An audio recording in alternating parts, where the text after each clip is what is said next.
Okay, so just gonna do my one take walkthrough of my Bayliner 285. So had some really windy weather here on the Gold Coast, so I've had to lash everything down. So hence the little sailing dinghy is on the dock, all tied down. It's actually tied to that one. So there she is, Bayliner 285, 2012 model, first launched in 2013. So it's got approximately 150 hours on it. So the canopy is called Stamoid. So we've recently had that done. It's a vinyl, so instead of canvas, vinyl. And you can see there's a solar panel, so it's a 200-watt solar panel on the roof. So I put a crossbar in there just to support the panel, but it's only 2.5 kilos.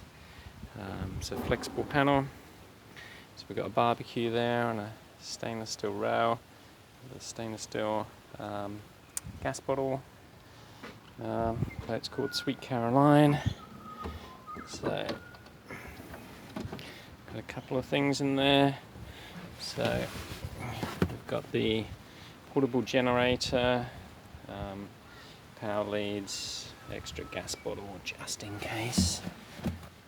Just got bits and pieces in there. That's where basically the battery switch is.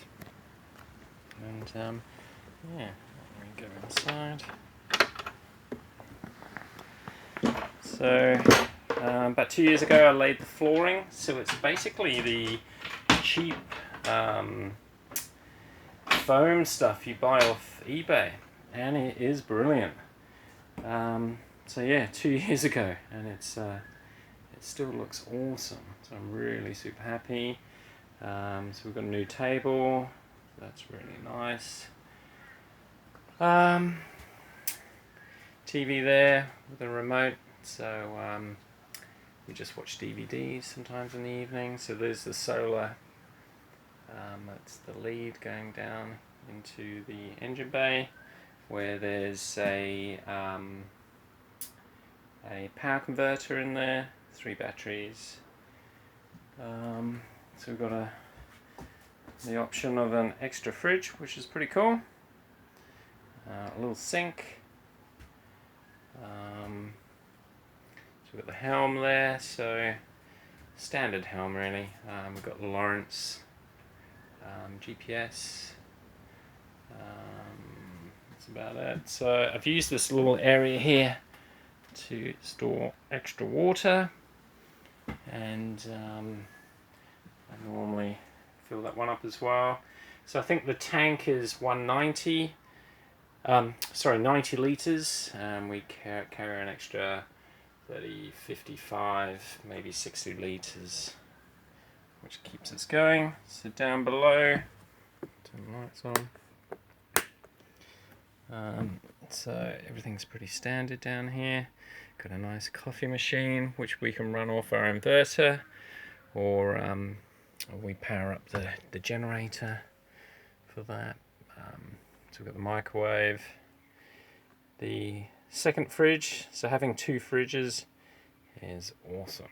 So under here, which we never use, is the little stove.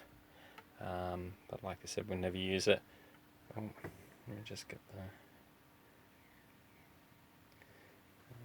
the... so what I did was just raise that chopping board, so it basically sits over the top, and that's more usable space. So we sleep up here, so it's actually a lot of room. Like, we're not terribly big people, but you know, I can stretch out quite easily. So can my wife. A couple of portholes. Another TV there, 12 volt. So again, just watch some DVDs if we need to. So storage wise, just basic storage really, with drawers, etc. Here is where we keep some other bits and pieces, water and beer, and some pots and pans. This is what I call my junk drawer. So I've got my tools and extra leads and stuff. This is pretty cool. So this is under the table, and I managed to get a couple of little containers to fit in there. So we actually put all our dry goods in there when we go. So that's really cool. So we've got the damp bucket there, the crystals, which is awesome. This is, I call them my wine cellar. So when we go away, that is jam-packed. Not that we're alcoholics, of course. So then we have the head. Just a standard head, basically. That's all pretty good. And the one thing that sold us on this boat, this actual particular model, was the extra door, which is fantastic. So that's a cabin in there, and the kids that are grown up, so the young adults, they go in here, maybe with their boyfriends, being 22 and 19. So yeah, so when we're away, basically the chairs come out and go onto the swim platform.